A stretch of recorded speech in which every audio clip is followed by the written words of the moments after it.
इस सेशन में हम लोग इंडियन सिविलाइजेशन एंड कल्चर से लेकर के माय ग्रैंड मदर हाउस तक, यानी कि 12th में A to Z chapter total को हम लोग कवर करेंगे एक ही वीडियो में, सिंगल वीडियो में। ठीक है, तो चलिए एक एक करके हम लोग शुरू करते हैं। सबसे पहले बता दूं कि इस वीडियो में आप लगातार बने रहिए, पूरा वीडियो देखिएगा, आपकी 12th का एक भी ऑब्जेक्टिव नहीं मिस होने वाला है।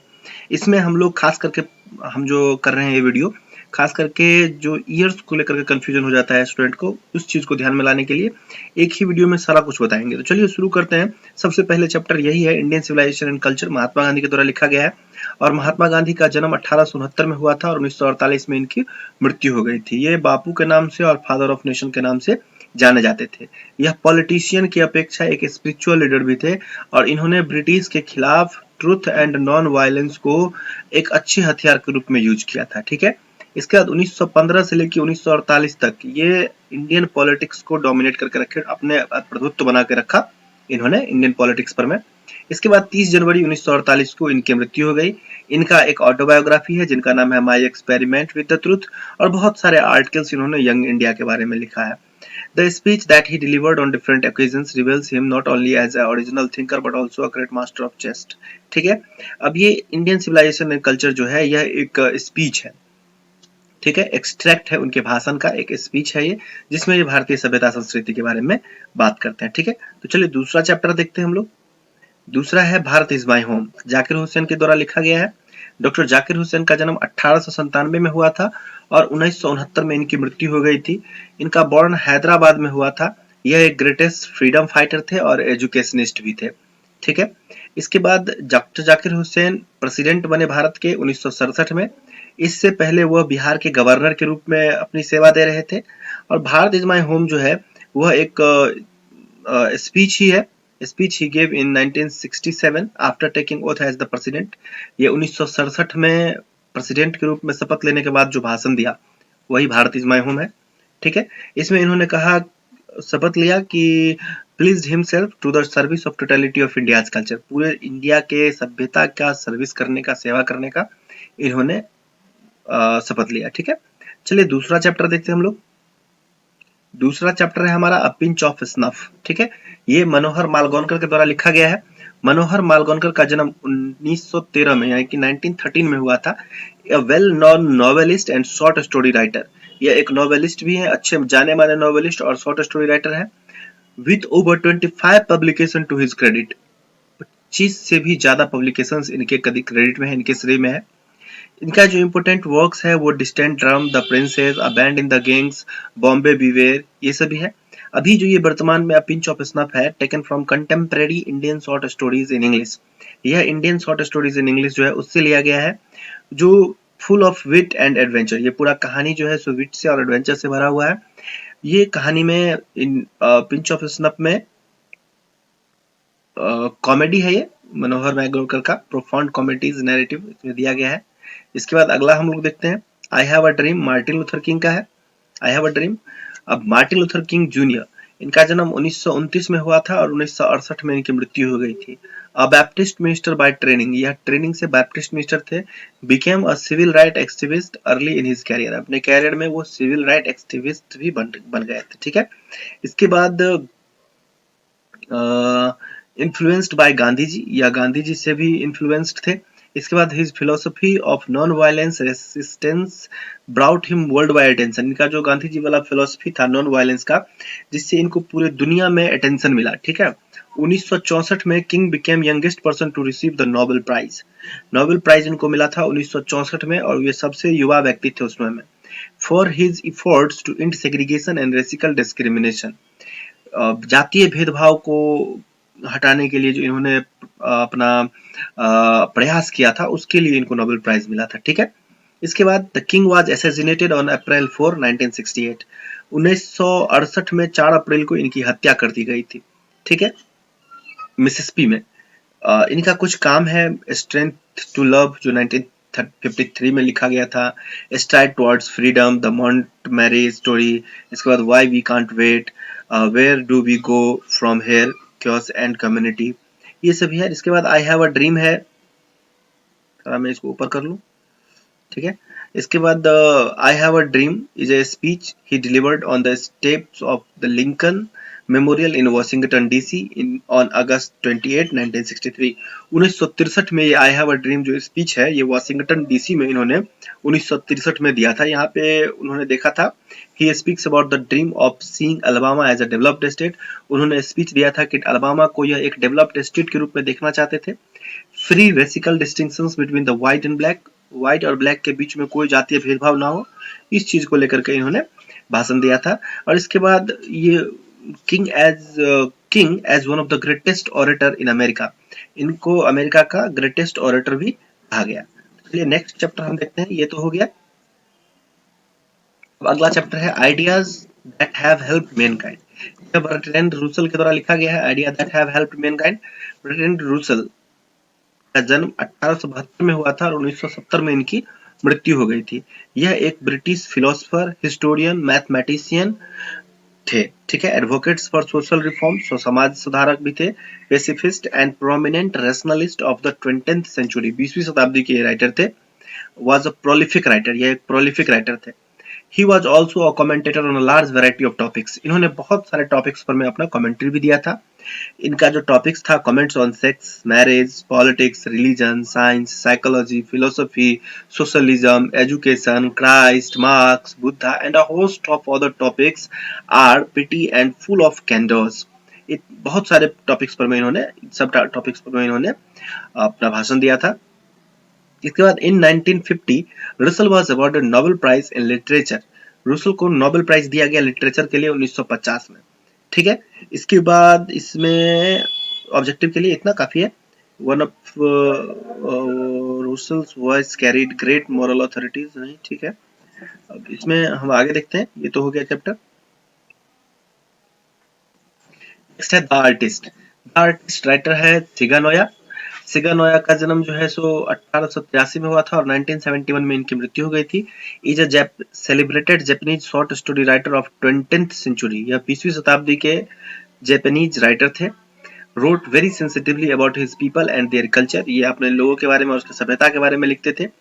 यह जो कहानी है the artist unfolds before us the world of talent Japanese बुआ, एक जापानीज बुआ के टैलेंट को दर्शाता है कि कैसे it shows how the adult world often causes damage to such children, कैसे चिल्ड्रेन के टैलेंट का को एडल्ट वर्ल्ड जो है वो डैमेज कर देता है, उसका वैल्यू नहीं देता है। इस पे सिगानोया का अपना ये आर्टिस्ट चैप्टर है। आगे देखते हैं हम लोग। नेक्स्ट है child is born, German Greer का लिखा गया है। Child is born, German Greer 1939 में इनका जन्म हुआ था। एडुकेटेड इन ऑस्ट्रेलिया, ऑस्ट्रेलिया में इनका एजुकेशन हुआ था। Was a famous feminist writer, यह एक फेमिनिस्ट राइटर थे। इनका जो वेल नोन वर्क्स है इसमें द फीमेल इनक, इसके बाद sex and destiny, the politics of human fertility, इसके बाद द चेंज, ये है।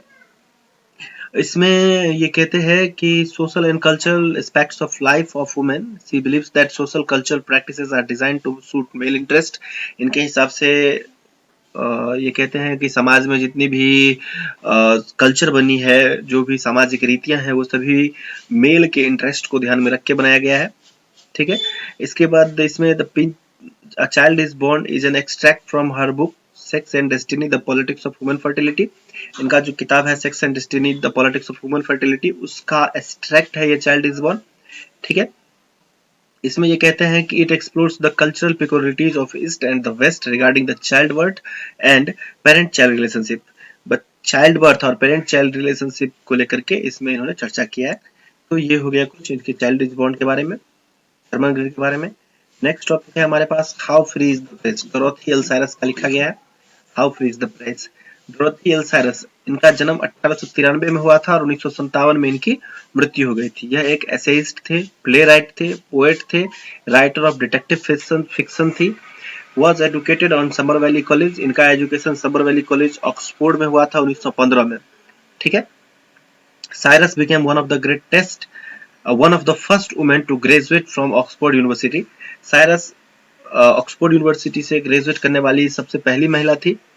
हर पब्लिश्ड वर्क इंक्लूड्स, उनका जो काम है जो पब्लिश हुआ था, cloud of witness, unnatural death, lord Peter views and body, nine tailors, gaudy nights, यही सब है। The great short stories of detections and published in content verse translation of Inferno, ठीक है। How free is the press? He writes with clearly of thoughts to make a strong case against misreporting by the press or against the misuse of freedom of press. Press के द्वारा जो miss reporting किया जाता है और press की आजादी को जो मिसयूज किया जाता है उसको लेकर के इन्होंने लिखा था।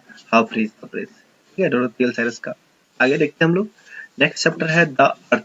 The earth H E. बेट्स के द्वारा लिखा गया है। एच.ई. बेट्स, इनका जन्म 1905 में हुआ था, इनकी मृत्यु 1974 में हो गई थी। Born at Northampton in central England, England में इनका जन्म हुआ था। एक well acquainted with English country side, ये इंग्लिश कंट्री साइड यानी कि उस देश से वेल परिचित थे। ये खास करके पीजेंट के बारे में लिखते थे। Well known short story writer, जाने माने शॉर्ट स्टोरी राइटर थे। Worked for some time as a journalist, journalist के रूप में भी कुछ समय काम किए थे। और his first novel was published when he was only 21 years old, जब यह केवल 21 साल के थे तो इनका पहला नॉवेल पब्लिश किया गया था। He wrote many short stories about airmen and their adventures, ये सभी था इसमें। और इसमें ये कहानी जो है about a farmer Johnson and son Benji who appears to be simple minded person, एक जॉनसन के बारे में और उसके बेटा बेंजी है उसके बारे में ये कहानी है। जो बेटा कैसे वो बेटा जो होता मंदबुद्धि होता है, और दिया गया है the story very well depicts the laziness of parents and growing selfishness and cunningness of their simple-minded son who finally drives them away from their house। कैसे एक मंदबुद्धि बच्चा जो होता है वो चालाक हो जाता है और अपने ही माता पिता को घर से निकाल देता है। एचिवेट्स में ये चीज हमको देखने को मिलती है। तो हमें याद रखना है कि इनका जन्म 1905 में हुआ था, 1974 में इनकी मृत्यु हो गई थी, और जब ये 21 साल के थे तो इनका फर्स्ट नॉवेल पब्लिश किया गया था। ठीक है, नेक्स्ट चैप्टर हम लोग देखते हैं। है ये India through a traveller size. ये India through a traveller size पिरल एसबर्ग के द्वारा लिखा गया है, पिरल एसबर्ग के द्वारा। तो इनका जन्म 1892 में हुआ था और 1973 में इनकी मृत्यु हो गई थी। अमेरिकन बाय बर्थ, जन्म से ये अमेरिकन थे। Was reared in China, China में इनका पालन पोषण हुआ था। Seat out in Chinese university, Chinese university में ही ये पढ़े लिखे थे। ठीक है, इसके बाद इनको सी वन नोबेल प्राइज, इनको भी नोबेल प्राइज मिला था। Won Nobel prize for literature in 1938, 1938 में इनको नोबेल प्राइज मिला था। और इनकी कुछ मुख्य कामें हैं, ये सभी चीज आप लोगों को ये पता ही होगा। नेक्स्ट देखते हैं हम लोग प्रोज में। अगला जो है marriage proposal. Marriage proposal Anton Chekhov के द्वारा लिखा गया है। एंटोन चेखोव 1860 में इनका जन्म हुआ था और 1904 में इनकी मृत्यु हो गई थी। ड्रामेटिस्ट थे, शॉर्ट स्टोरी राइटर थे, रसिया के, रसियन पोएट थे। प्रोफेशन से एक डॉक्टर थे। He began his literary career by writing comic sketches, यह अपना कैरियर कॉमिक स्केच लिखने से शुरू किए थे। He lived in Russia during the rules of czars and emperors, czars और एम्पायरर्स के शासन के समय में ये रसिया में रहते थे।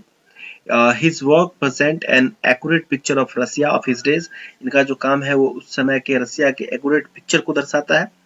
ठीक है, इसमें इनको कोई प्राइज वगैरह नहीं मिला था, नोबेल पुरस्कार वगैरह।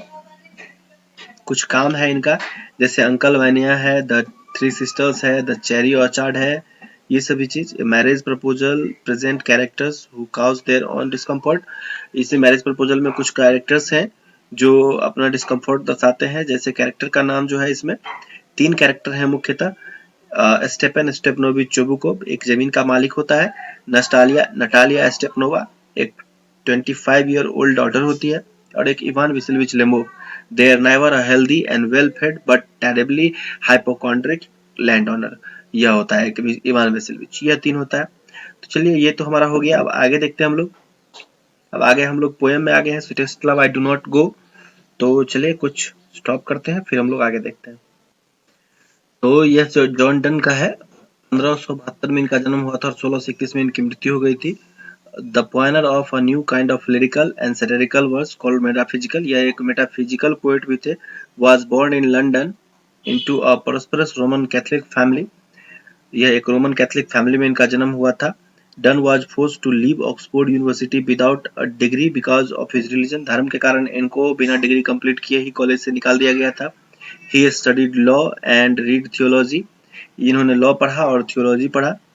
He also participated in 2 naval expeditions and became the secretary to a powerful novel, a job he lost when he was briefly sent to prison for secretly marrying his patron's niece। इनकी शादी के बाद इनको job छोड़ना पड़ा इनको और jail हो गया था। 1615 में एट द एज ऑफ 42, 42 साल की अवस्था में John accepted ordinance in the Anglican church and soon became one of the greatest preacher of his time. Anglican church में इनको ऑर्डिनेंस मिला और 42वें वर्ष में, और यह जल्द ही एक ग्रेटेस्ट प्रीचर उपदेशक बन गए। इसके बाद इसमें और कुछ तो याद करने लायक नहीं है। Done became completely the patrician students completely with preachers of his time। अपने समय के ये महान प्रीचर बन गए थे।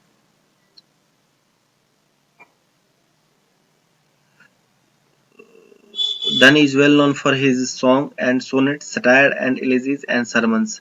जन डन अपने सॉन्ग्स के लिए, सोनेट के लिए, स्टायर के लिए और एलिजीज के लिए और सरमन्स के लिए जाने जाते थे। तो चलिए नेक्स्ट चैप्टर देखते हैं हम लोग। अगला चैप्टर है song of myself, Walt Whitman का। Song of myself, Walt Whitman का जन्म 1819 में हुआ था और 1892 में इनकी मृत्यु हो गई थी। द पीपल्स पोएट, यह एक पीपल्स पोएट ऑब्जेक्टिव आता है। Who is the people's poet? The Walt Whitman is perhaps the most individualistic literary figure that America has ever produced। He began working as a carpenter before his 12th birthday। ये 12वीं birthday से पहले ये carpenter के रूप में काम करना शुरू कर दिए थे।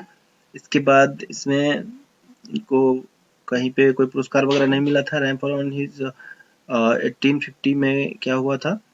वर्ल्डमैन first published at his own expense in 1855, 1855 में इन्होंने खुद के पैसा से पब्लिश कराया था। इसके बाद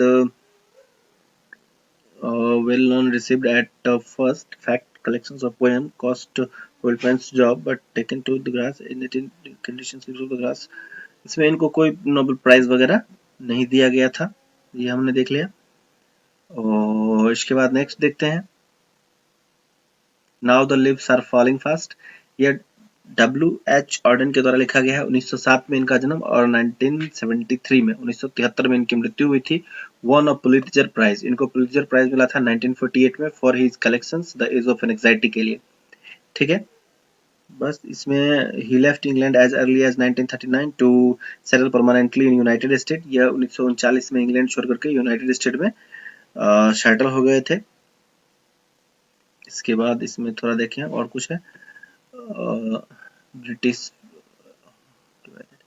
ठीक है, permanently settle. Auden's work is divided into British and American phase. Auden के वर्क को दो फेज में डिवाइड किया, ब्रिटिश और अमेरिकन फेज में। The notable work of English phase are orators, the dance of death. इसके बाद look strangers, Spain and another time. ठीक, notable works of American phase includes new years later, for the time beings, the age of anxiety and the sealed of एजलीज। The present lyric now the leaves are falling fast enact the frustrations inherent in human life।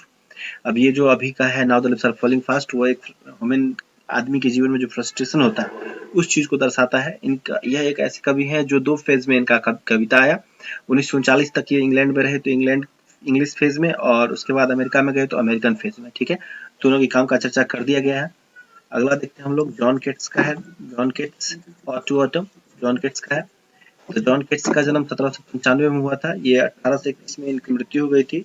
One of the greatest of English romantic poets, ये English romantic poets में महान थे। Was born at Moonfield, London, London के Moonfield में इनका जन्म हुआ था। He studied at Clarke's school at Enfield, Enfield के क्लर्क्स स्कूल में ये स्टडी किए थे। इसके बाद Lines in Imitation of Spencer was published in 1814। 1814 में Lines in Imitation of Spencer publish हुआ था। His first volume of poetry poems was published in 1817। 1817 में इसका published हुआ था फर्स्ट वॉल्यूम। इसके बाद इनको भी नोबेल प्राइज वगैरह नहीं मिला था। और आगे है He died of tuberculosis in 1821 at the age of 26। 1821 में 26 वर्ष की अवस्था में ये मर गए थे। ठीक है, चलिए आगे देखते हैं। एन एपिथफ, एन एपिथफ वाल्टर डी ला मरे का लिखा गया है। वाल्टर डी ला मरे 1873 में इनका जन्म हुआ था और 1956 में इनकी मृत्यु हो गई थी। Was born in village of Charlton in Kent, England, England के कैंट के चार्ल्टन में इनका जन्म हुआ था। He lost his father at the age of 4 and had to move with his family to London. 4 वर्ष की अवस्था में इनके पिताजी की मृत्यु हो गई थी और इनको सारे परिवार के साथ लंदन जाना पड़ा था। Non for he sensitive concern, अपने सेंसिटिव कंसर्न के लिए ये जाने जाते हैं। और इनको queen Elizabeth second honoured him with the order of merit in 1953। 1953 में क्वीन एलिजाबेथ के द्वारा इनको ऑर्डर ऑफ मेरिट का सम्मान दिया गया था 1953 में। ठीक है, नेक्स्ट देखते हैं द सोल्जर, रूपर्ट ब्रोक। 1887 में इनका जन्म हुआ था और 1915 में इनकी मृत्यु हो गई थी। Was born in well to do academic family, इनका परिवार एक कुशल समृद्ध परिवार में एकेडमिक फैमिली में जन्म हुआ था। His father was a house master at Rugby School, इनके पिताजी रग्बी स्कूल में हाउस मास्टर थे। Where Rupert was educated before going to King's College, King's College जाने से पहले रूपर्ट भी उसी स्कूल में पढ़े थे। W.B. Yeats, the famous poet, described him as the handsomest young man in England. England के सबसे सुंदर आदमी के रूप में W.B. Yeats ने इनको कहा था कि ये वहाँ के सबसे सुंदर व्यक्ति हैं। ठीक है, he died of septicemia on April 23, 1915. 1915 में ब्लड लॉसेस की वजह से इनकी मृत्यु हो गई थी 23 अप्रैल को। ठीक है, यह एक वार पोएट थे, इनका सोनेट पोएम था और ये पेट्रोटिक पोएम भी लिखे हैं, पेट्रोटिज्म को इंस्पायर करते थे। ठीक है, नेक्स्ट कविता देखते हैं हम लोग। नेक्स्ट पोएम है Macavity the mystery cat, T S. Eliot के द्वारा लिखा गया। Thomas Stone Eliot, T S. Eliot 1888 में इनका जन्म हुआ था और 1965 में इनकी मृत्यु हो गई थी। Was born in saint Louis मॉरिसी, यूएसए, यूएसए में इनका जन्म हुआ था और इंग्लैंड सेटल हो गए थे। ठीक है, इनको he was awarded the Nobel Prize for Literature in 1948, इनको नोबेल प्राइज मिला था 1948 में लिटरेचर के लिए। ठीक, और कुछ स्पेशल इसमें नहीं है। हम लोग आगे देखते हैं। इस कविता में एक कैट के बारे में बात होती है, जो a monster criminal who is in fact a cat, एक मॉन्स्टर क्रिमिनल है जो वास्तव में एक कैट है। ठीक है, अगला देखते हैं हम लोग। फायर हेमन AEN दारूवाला के द्वारा लिखा गया है। इनका जन्म 1937 में हुआ था। रेसिपेंट ऑफ साहित्य अकादमी अवार्ड, 1984 में इनको साहित्य अकादमी अवार्ड मिला था and Commonwealth poetry award, Commonwealth poetry award भी मिला था। ठीक, इसके बाद इसमें कुछ और नहीं है, इस चीज को ध्यान में रखेंगे। आगे देखते हैं 21 हो गया 20 snake, snake David Herbert Lawrence, DH Lawrence की तरह लिखा गया है। स्नेक 1885 में इनका जन्म हुआ था और 1930 में इनकी मृत्यु हो गई थी। A poet, novelist, short story writer and essayist ये सभी थे। Grow up amid the strip between the gentle and educated mother and his coarse mannered father, तो ये सभी ठीक है। आगे इनको भी कोई पुरस्कार वगैरह नहीं मिला था, चलिए ये भी ठीक है। अगला देखते हैं हम लोग my grandmother's house, last but not the least, ये अंत है। My grandmother house Kamala Das के द्वारा लिखा गया है। इनका जन्म जो है 31 मार्च 1934 को हुआ था। Poet and short story writer, ये पोएट भी थे और शॉर्ट स्टोरी राइटर भी थे। Has earn a respectable place in both English and Malayalam literature, English और मलयालम दोनों लिटरेचर में इनका अच्छा पकड़ था। हर ऑटोबायोग्राफी पब्लिश्ड इन 1976, इनकी ऑटोबायोग्राफी 1976 में पब्लिश हुई। क्रिएटेड अ क्वाइट स्टिल, जो बहुत फेमस भी हुआ था। In 1984 she was shortlisted for Nobel Prize for Literature, 1984 में इनको लिटरेचर में नोबेल प्राइज देने के लिए शॉर्टलिस्ट किया गया था। और इसमें और कुछ नहीं है, इसमें ये अपनी कविता दादी के लिए लिखती हैं, जो इनकी दादी जो मर गई होती है उनके लिए पोएम होता है ये। तो इस तरह से हमारा ये सारा पोएम जो राइटर्स के बारे में था वो सभी खत्म हुआ। तो आप लोगों को यदि स्पीड लगा हो वीडियो तो टाइम बहुत लग जाता है, इसलिए थोड़ा स्पीड में बात की है। तो स्लो करके आप इसको देख सकते हैं, फिर से रिवाइंड करके देख सकते हैं। जहाँ समझ में नहीं आए आप हमें कमेंट में कर सकते हैं। और यदि वीडियो अच्छा लगा तो लाइक, सब्सक्राइब और शेयर करके जाइएगा। Thanks for watching, bye bye.